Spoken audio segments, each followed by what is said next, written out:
మా పిన్నెల రామకృష్ణారెడ్డి నాకు ఎమ్మెల్యే, నన్ను ఎవడు ఏమీ చేయడని చెప్పేసి తెలుగుదేశం పార్టీ నాయకులలోకి, జనసేన పార్టీ నాయకులలోకి జొరబడి వాళ్ళని బెదిరించి చేతికి దొరికితే అది దొంగతనం చేసుకుని వెళ్ళిపోయి ఇటువంటి అనేకమైన కేసులు, సెటిల్మెంట్లు, కబ్జాలు, గూండాగిరి, రౌడీయిజం, ప్రజల్ని భయభ్రాంతులకు గురి చేయటం, ఇటువంటి విషయాలలో ఆ వ్యక్తి అరెస్ట్ అయ్యాడు. 8 నెలల తర్వాత రిలీజ్ అయ్యాడు. మళ్ళీ పోలీస్ అధికారులకి అతని మీద ఇంకో కేసు ఫైల్ అయింది కాబట్టి వెంటనే అరెస్ట్ చేశారు, యాక్షన్ తీసుకున్నారు. ఒక ఉన్నత న్యాయస్థానం అతనికి శిక్ష వేసింది. అదే ఉన్నత న్యాయస్థానం ఈరోజు బెయిల్ ఇచ్చింది. దాంట్లో తప్పేమీ లేదు కదా. ఈరోజు న్యాయస్థానాల్లో బెయిల్ ఇవ్వటము, శిక్ష వేయటం కాదు. ఈ హడావిడి ఎందుకు అవుతుంది? హడావిడి ఒకటే సార్. ఇక్కడ ఏమైంది, తురకా కిషోర్ పాపం గ్రేట్ ఫ్రీడమ్ ఫైటర్ కదా, రాష్ట్రం కోసమో దేశం కోసమో బాగా పోరాడాడు, రక్తం చిందించాడు, త్యాగాలు చేశాడు పాపం. కాబట్టి వైఎస్ఆర్సీపీ నాయకులు సంబరాలు చేసుకోవాలా. బోండా ఉమా గారు, బుద్ధా వెంకన్న గారు కారు ధ్వంసం చేసిన తర్వాత, సంఘటన జరిగిన తర్వాత, ఆ దారుణ సంఘటన జరిగిన తర్వాత జగన్మోహన్ రెడ్డి గారు పిలిపించి మాచర్ల మున్సిపల్ చైర్మన్ చేశాడండి అతన్ని.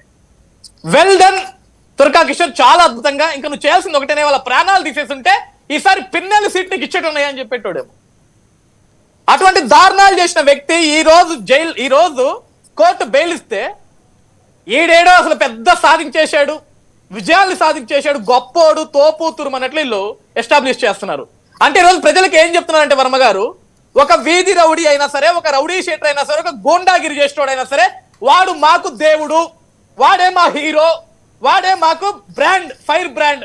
అటువంటి వాడి కోసం మేము గుడ్డలు దించేసుకుంటామని ఈరోజు వైఎస్ఆర్సీపీ పార్టీ నాయకులు చూపిస్తున్నారు ప్రజలకి. ఈరోజు జగన్ మాట్లాడితే జగన్ 2.1 అంటున్నాడు, చూశారా వర్మ గారు?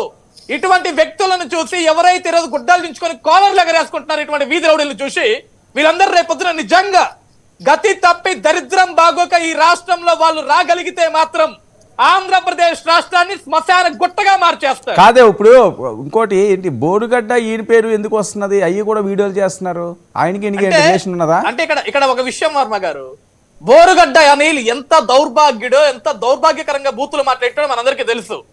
ఆడేంటంటే ఫోన్ లో వార్నింగ్లు ఇచ్చాడు, నేను ఎద్దులు బట్టి కట్టుకొని పోతా, ట్రాక్టర్లు కట్టుకొని పోతా, సైకిల్ కట్టుకొని పోతా, చంపేస్తా, నరికేస్తా, జగన్ సైగ చెయ్యాలే గాని ఇంటింటికి వెళ్ళి నరుక్కుంటూ వెళ్ళిపోతా అని అతను ఇష్టానుసారంగా బెదిరించి మాట్లాడేటాడు.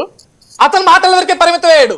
కానీ ఇతను మాత్రం ఏకంగా దాడులు చేసేయటమే. మనకి మాటలు లేవురా, డైరెక్ట్ గా చేతలే, వేసేస్తే వేసేయటాలే, ఈ బూతులు గీతులు మాట్లాడటం మన వల్ల కాదు, కనపడ్డోని కనపడ్డట్టు నరుక్కుంటూ చంపుకుంటూ పోవాలా, అదే జగన్ కి ఇష్టం.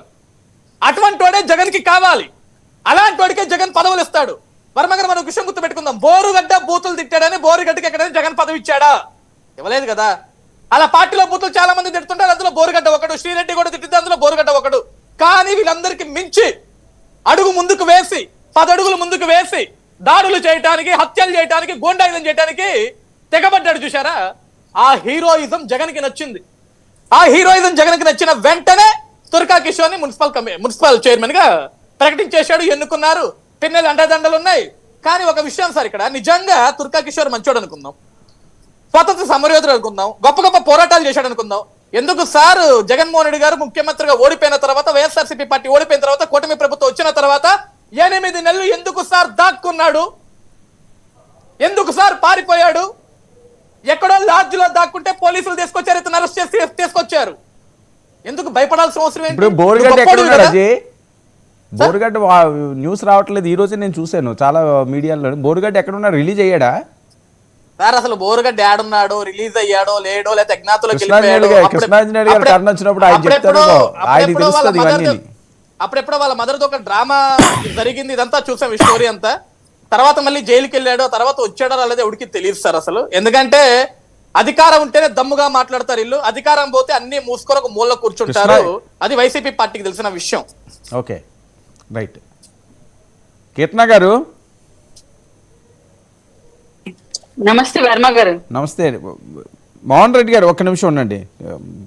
చాలా అంశాలు మాట్లాడాడు కదా మన అజయ్, దీని ఏమైనా సంబంధం చెప్తానేమో. మోహన్ రెడ్డి గారు వినిపిస్తున్నదా?